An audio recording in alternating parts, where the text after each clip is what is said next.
Dalam program kita Kamu Hebat, dan hari ini ada orang hebat yang bersama dengan saya. Karena saudara yang kasih dalam Tuhan, saya sedang diajak makan di Soto Gading. Ini soto yang enak ini di kota Solo, tempat kelahiran sekaligus tempat pelayanan sekaligus base camp dari orang hebat yang akan saya jumpai hari ini, dan beliau adalah Pendeta Daud Tony. Haleluya, Pak Daud. Ya. Ayo makan dulu Daud, ya kan, kita udah berdoa. Jadi sekarang tinggal makan. Ini soto Gading. Ini salah satu soto yang terkenal di sini ya. Iya. Katanya presiden juga suka makan di sini atau suka beli makan di sini. Wah, banyak pejabat makan di sini, Pak, gitu. Oh, begitu ya. Daud, ini sambil kita makan pagi ini, Daud. Ya. Kita mau ngobrol-ngobrol dulu tentang pemerintah dan bangsa.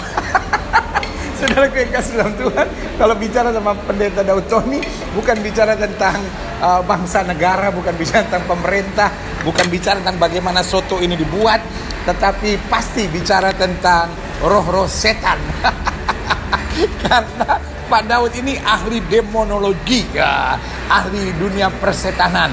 Bukan karena sekedar belajar persetanan, tetapi karena hidup dalam dunia persetanan. Dan pernah jadi setan.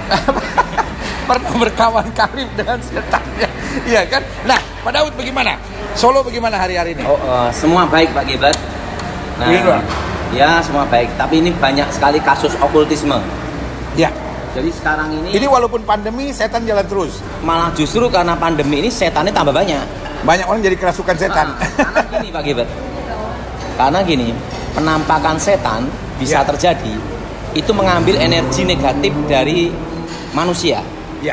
Jadi penampakan setan itu bisa terjadi, itu 75% harus ada energi negatif dulu. Ya. Makanya orang yang takut setan pasti ketemu setan.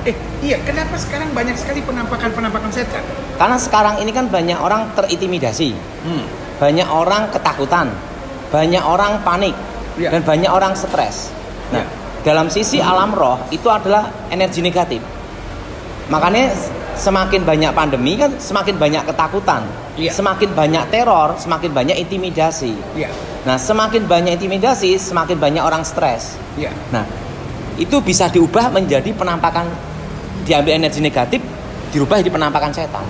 Makanya banyak sekali penampakan setan saat ini luar biasa. Iya. Oh, jadi orang yang takut itu energi yang di dalamnya negatif dan itu mengakibatkan dia bisa lihat setan. Bukan. Jadi iblis, setan mengambil energi negatif itu untuk dirubah menjadi penampakan. Makanya orang yang takut setan pasti ketemu setan. Tapi orang yang berani sama setan tidak lihat setan sampai dia mati. Iya. Jadi sebetulnya kenapa orang bisa lihat setan? Pertama, ada juga kasus titisan, kutuk. Iya. Jadi dari garis keturunan. Kedua, iya, kan ada orang yang dari kecil bisa lihat setan. Itu kutuk. Itu kutuk. Nah, dikira orang jadi, itu talenta. Ada banyak orang yang bilang talenta, ada banyak orang yang bilang itu indera keenam begitu. Itu kutuk. Itu dari garis ketiga keempat atasnya dia pasti ada yang terlibat okultisme. Nah, sering orang disebut itu karunia, padahal bukan, itu kutuk. Jadi kalau orang bisa lihat setan dari kecil, sebaiknya diusir. Harus diputusin dalam nama Yesus. Itu kutuk garis keturunan. Iya. Oh, jadi kalau didoain bisa dilepaskan? Iya. Kalau dilepaskan dia tidak lihat lagi. Oh, jadi semua anak kecil yang bisa lihat setan dan lain-lain itu pasti kutuk. Itu harus ditolak. Harus ditolak. Oh. Iya. Beda dengan yang kedua, karunia dari Tuhan. Iya. Nah, ada bedanya, Pak Gilbert. Kalau kutuk dari titisan, sewaktu dia mau lihat. Iya. Beda dengan karunia. Karunia itu didapat setelah bertobat. Itu pun tidak bisa digunakan setiap saat. Jadi bukan setiap kali lihat setan, setiap kali lihat setan. Jadi gini, Pak Gilbert.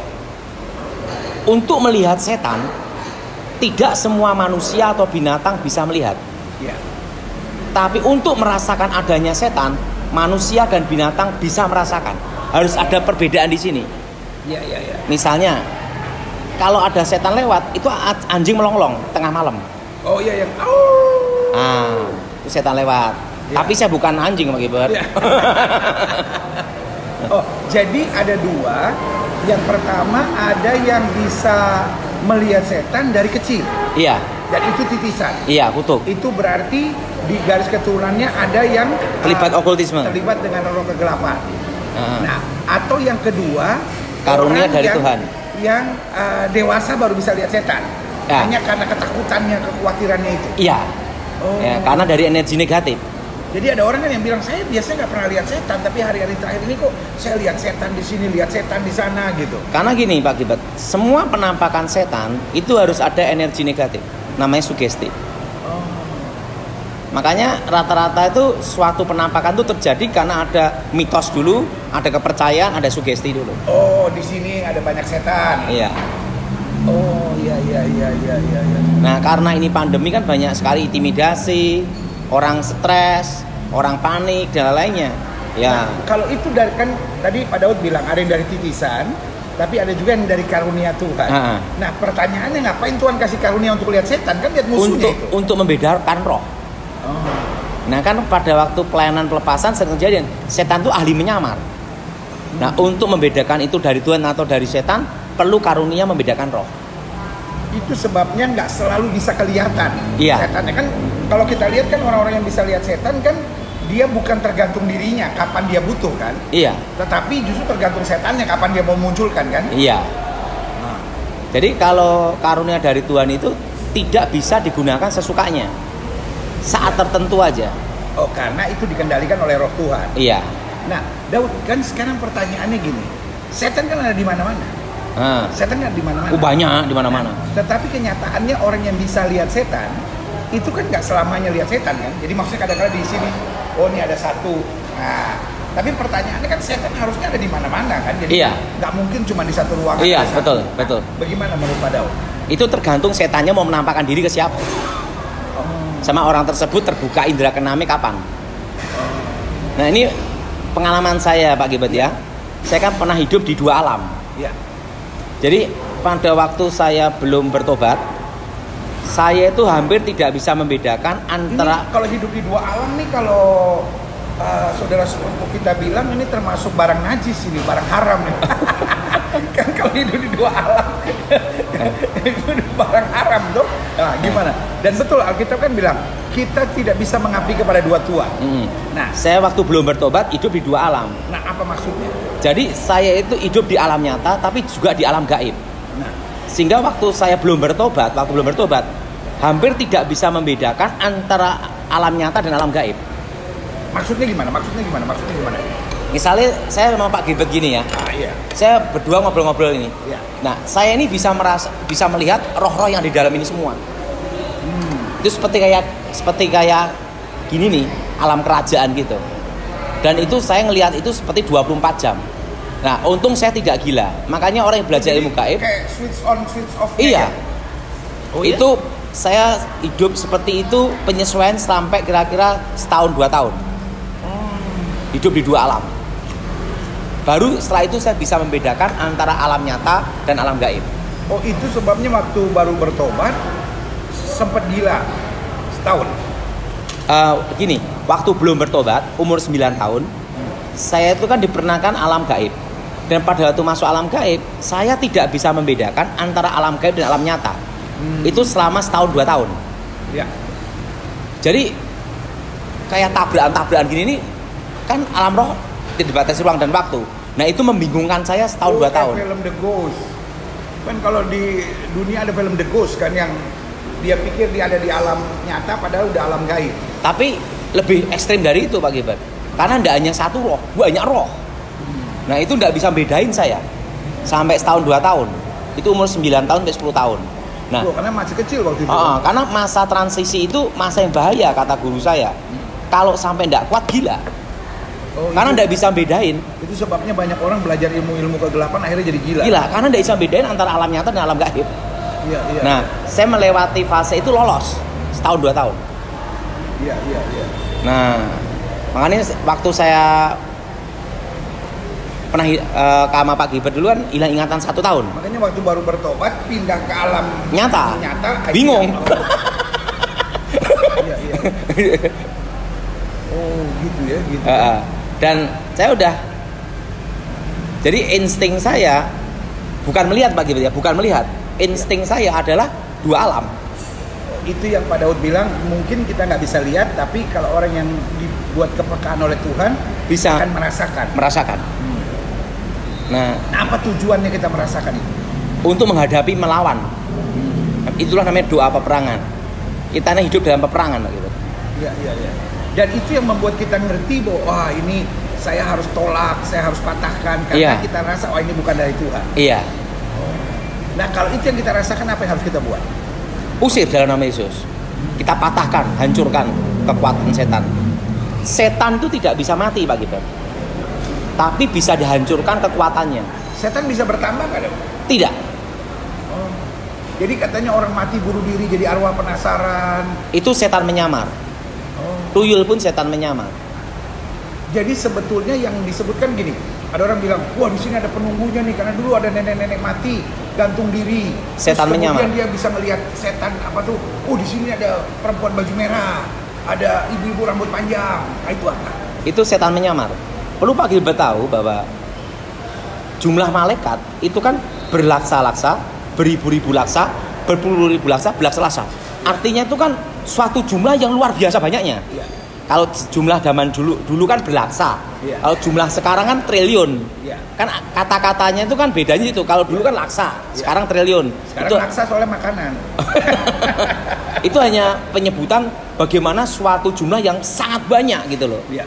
Nah, perlu tahu Pak Gilbert tahu bahwa jumlah setan sama jumlah manusia lebih banyak jumlah setan.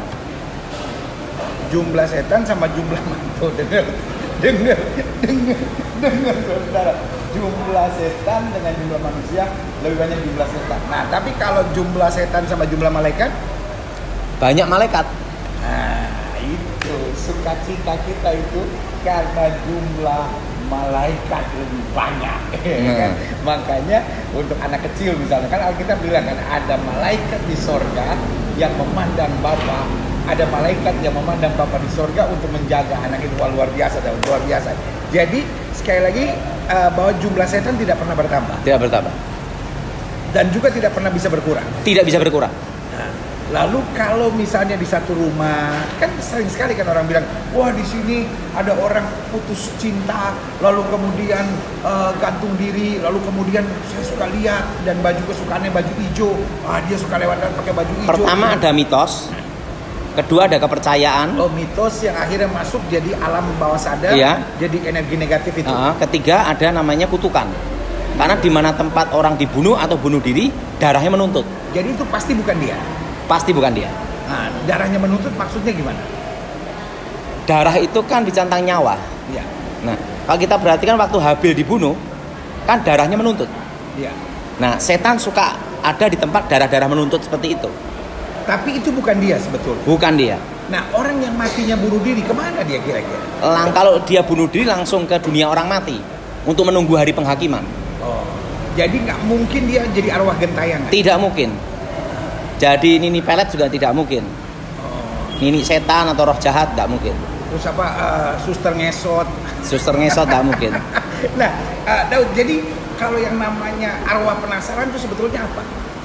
Itu ada roh setan menyamar. Jadi nggak ada itu arwah penasaran? Tidak ada. Oh, jadi saudara-saudara sekalian, kalau saudara hari-hari ini dengar gitu, wah ini ada arwah penasaran, wah ini ada ini, mesti kita ngomong baik-baik, Bu, udahlah kembali ke alamnya, jadi itu salah. Salah betul. Oh, nah apa yang namanya kutuk hutang darah? Gini, kalau keluarganya itu pernah terjadi pembunuhan atau pembantaian dan keluarganya itu terlibat dalam pembunuhan, itu ada kutukan hutang darah. Nah biasanya dari garis keturunan itu akan dikejar kutuk itu. Kan Alkitab berkata, siapa yang menumpahkan darah manusia, baik binatang atau manusia akan dituntut sama Tuhan. Nah itu harus diputuskan, patahkan kutukan hutang darah. Nah kalau orang misalnya seorang bapak misalnya Pak Daud, kan banyak yang pakai kuasa kegelapan, lalu kemudian anaknya jadi gila, itu kutuk. Anaknya jadi mati, kutuk. Gitu kan? Nah itu gimana? Itu kutuk keturunan. Itu harus diputuskan, dipatahkan dalam nama Yesus.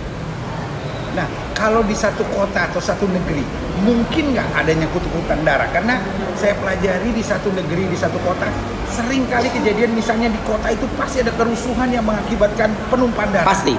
Itu kenapa? Itu pernah terjadi pembantaian, itu kutukan darah di kota itu. Perlu Pak Gilbert tahu bahwa semua pergantian dinasti, pergantian kerajaan, pergantian pemerintahan, revolusi dan lainnya, pasti ada darah tertumpah.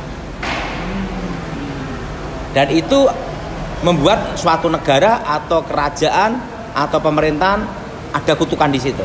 Nah, itu harus dipatahkan, namanya perlu doa syafaat, memutuskan dalam nama Yesus. Iya.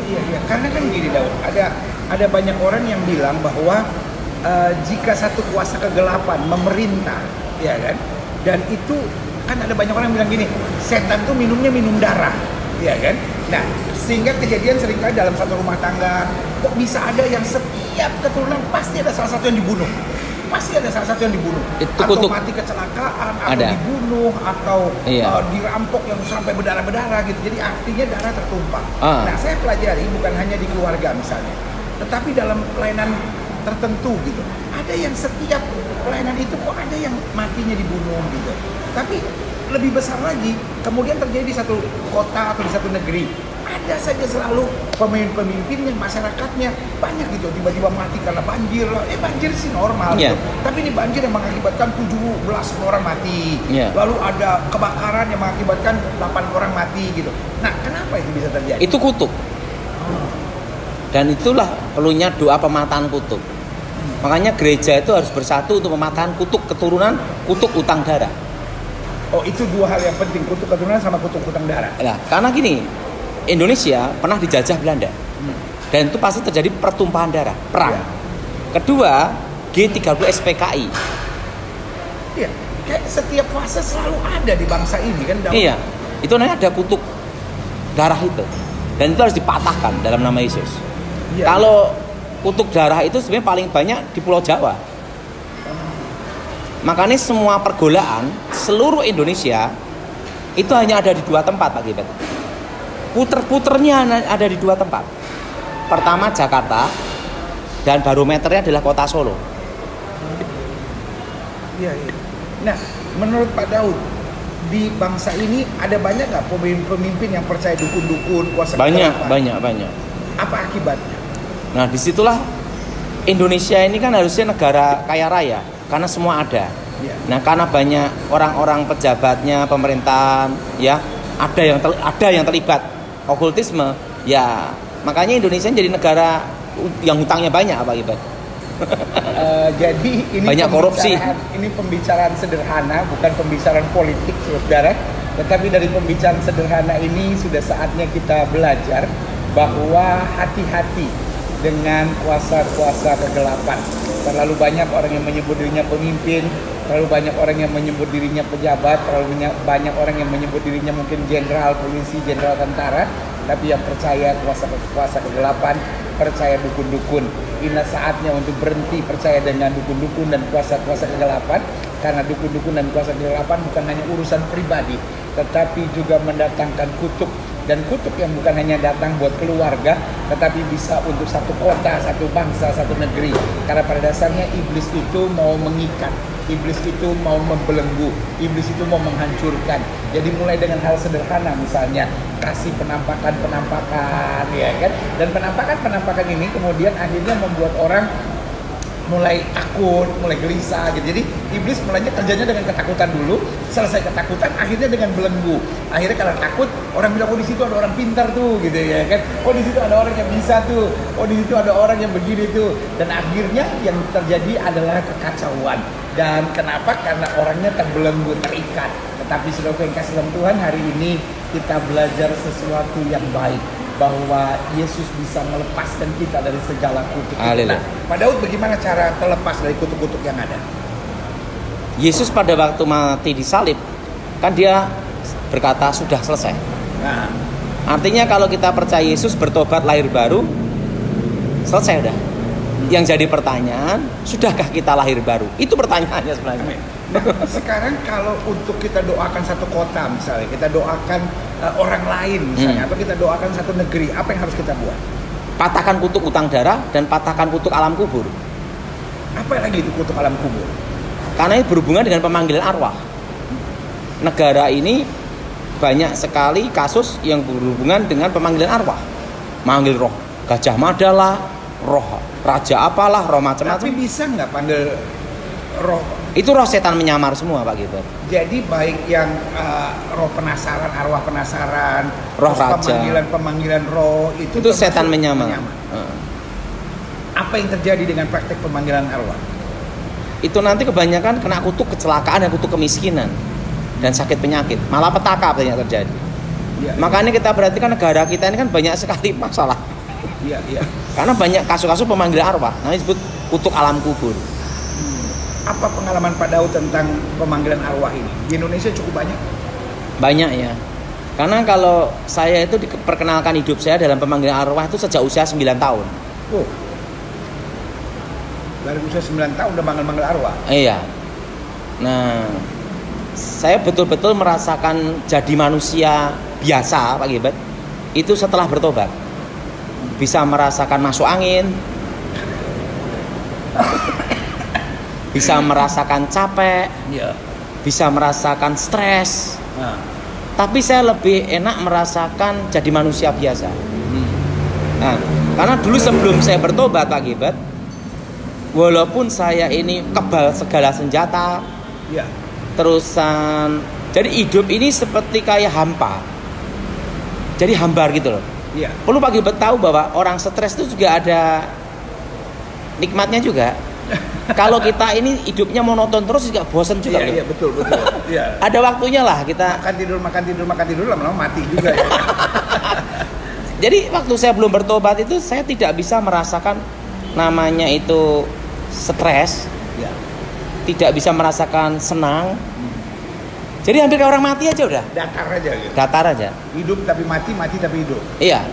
Dan termasuk tubuh saya itu tidak bisa merasakan rasa sakit. Nah, karena kebal. Iya. Rambut pun juga kebal gitu loh. Jadi justru karena terlalu kebal itu tidak bisa merasakan apa-apa. Iya. Dan sampai makan pun juga hampir tidak terasa. Nah, setelah saya bertobat baru saya merasakan soto. Bisa merasakan ini. Jadi, nah, bagaimana dengan pemanggilan arwah dia? Pemanggilan arwah itu adalah biasanya apa yang dilakukan setan menduplikat apa yang dilakukan Tuhan. Itu gedruk tanah 3 kali dulu. Iya. Nah, gedruk tanah 3 kali, roh itu muncul. Nah, langsung masuk ke dalam badan, langsung ngomong-ngomong gitu tuh. Jadi orang yang kita ingin panggil, misalnya kalau kayak mungkin jenderal atau apa mau panggil roh Diponegoro, roh Majapahit, 3 kali, gedruk tanah 3 kali. Dan itu tidak mungkin Diponegoro yang hadir, tidak mungkin Gajah Mada yang hadir. Tidak, pasti tidak. Dan itu kuasa setan. Pasti setan. Sama persis seperti roh penasaran itu, arwah penasaran. Iya. Nah, apa untungnya buat orang yang panggil roh itu? Pertama kurang kerjaan. Kedua supaya tambah yakin itu aja. Padahal keyakinannya bodoh sih. Tapi apa kerugiannya? Kerugiannya kutuk alam kubur. Dia dan anak cucunya. Sebenarnya kasih dalam Tuhan.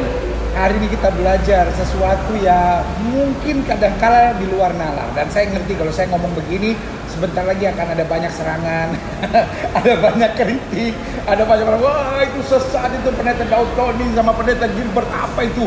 Dia bukan bicara tentang kuasa Tuhan, dia bicara tentang setan. Sebenarnya kasih dalam Tuhan, tapi orang yang saya bicara tadinya dari situ.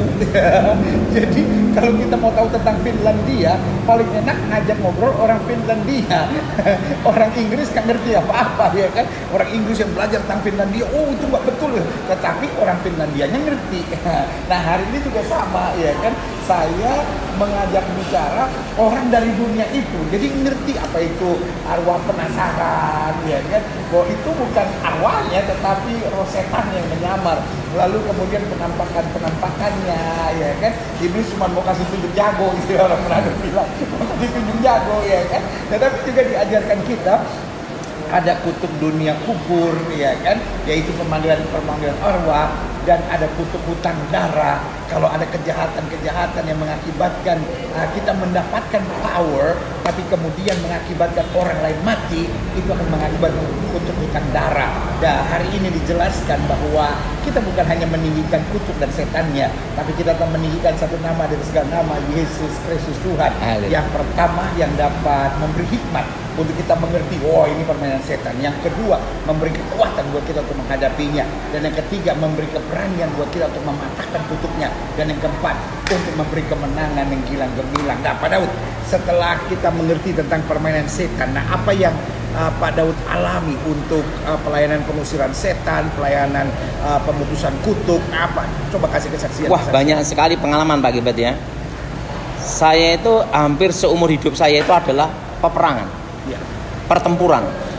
Dari saya kecil saya bertarung. Hidup dalam pertarungan untuk menang. Setelah bertobat melawan setan. Jadi hampir seluruh hidup saya itu adalah pertempuran. Jadi dia dulu teman, sekarang dia sekarang jadi musuh. Iya. Dan hidup saya adalah peperangan. Amin. Nah, ada sih satu cita-cita dalam hidup saya Pak Gilbert. Mungkin Pak Gilbert kalau lihat cita-cita saya bisa ketawa. Jadi gini. Dan cita-cita saya sudah terpenuhi. Waktu kecil saya hanya ingin punya cita-cita satu. Kan banyak orang punya cita-cita jadi dokter, jadi kapten, jadi insinyur. Saya tidak Pak Gilbert. Saya itu waktu belum bertobat hanya punya satu cita-cita, keluar dari tempat latihan itu aja. Cuma itu aja, karena dari kecil udah latihan.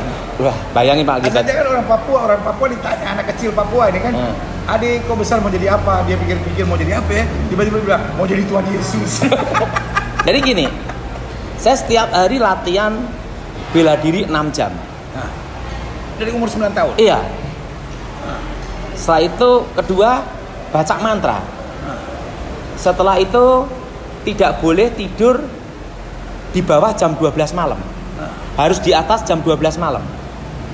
Setelah itu jam 4 pagi, jam 3, jam 4 pagi udah latihan mantra sama latihan bela diri. Setelah itu paginya sekolah. Pulang sekolah latihan lagi. Lah kalau saya ditanya cita-citanya apa? Nah, cita-cita saya simpel. Kapan bisa keluar dari tempat itu? Itu aja. Dan sekarang udah keluar. Sudah keluar. Tapi tetap berperang. Lawan kuasa kegelapan. Iya. Jadi saya ini setelah bertobat tuh baru menikmati yang namanya jadi manusia. Pernah kalah nggak Pak Daud? Saya hanya kalah sekali aja. Kan saya kalah dilayani Pak Gilbert sama pendeta Pinky. Oh bukan. Setelah bertobat ini dalam pelayanan kan setan kan kadang-kadang belum pernah kalah saya. Dan selalu lihat kemuliaan Tuhan. Iya. Luar biasa. Dan tahu nggak cita-cita sekarang saya setelah bertobat pasti juga beda juga Pak Gilbert. Apa lagi? Saya tuh cita-citanya nanti pada hari terakhir ketemu Tuhan, saya berkata, Tuhan, aku sudah menyelesaikan tugasku. Itu aja. Amin. Lihat sudah menarik ya. Kalau dulu Pak Daud latihan sendiri untuk merebut kemenangannya. Sekarang Tuhan Yesus yang mati bagi dia, sehingga sesuai dengan kesaksiannya tidak pernah dia kalah dalam pertandingannya. Kenapa? Karena kemenangan sudah Tuhan Yesus sediakan.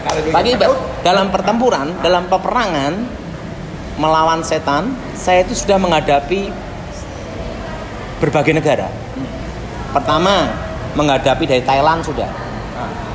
Karena saya dulu kan pernah di pengamanan presiden begitu. Ya. Diminta sama Pramono Edi Wibowo menghadapi India sudah, menghadapi dari China sudah. Saya sudah menghadapi tingkatan setan dari beberapa negara, termasuk dari Burma. Dukun-dukun seperti itu. Jadi ekspor import sudah itu Pak Gilbert. Dan cita-cita saya kalau saya ini Pak Gilbert ya, menunggu kapan waktu dipanggil Tuhan aja. Saya udah siap aja. Jadi selama masih ada kesempatan perang lagi. Iya. Sampai lihat kemenangan yang Tuhan sediakan. Luar Dan biasa. nanti waktu ketemu Tuhan pada hari penghakiman, saya hanya ingin berkata sama Tuhan, Tuhan, aku sudah menyelesaikan tugasku. Haleluya. Pak Daud mungkin ada hal-hal yang mau disampaikan untuk pemirsa. Penting jangan main-main sama setan itu aja.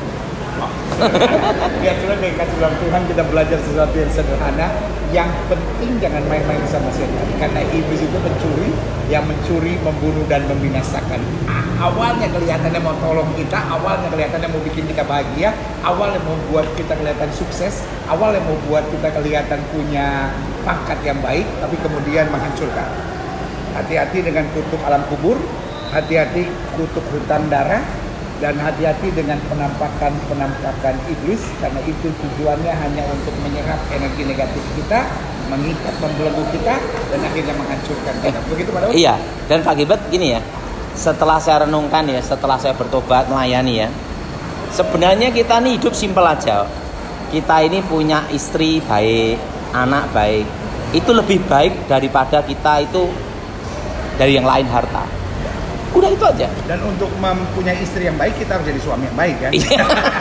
Banyak orang mikir, saya cerain aja istri saya karena nggak baik dia. Kata Pak Daud, pokoknya cari yang baik. Saya aja udah. Yang penting kita jadi baik, kita terima segala keadaan dengan syukur. Dan penting sehat gitu aja. Dan hidup kan nggak bisa sempurna, tapi kalau kita bersyukur dalam segala perkara. Dan ada lagi yang nomor satu, Gilbert. Kita bisa tidur dan bisa makan, itu adalah anugerah. Itu aja. Amin. Saudaraku, kita bisa tidur, bisa makan, itu adalah anugerah. Kamu hebat, izinkan saya sama Daud makan lagi saudara, karena ini adalah anugerah terbesar yang kita bisa terima. Ya, jangan lupa subscribe, jangan lupa like, jangan lupa share, dan kalau ada tanda loncengnya, jadi kita tahu sudah ada bersama. Haleluya.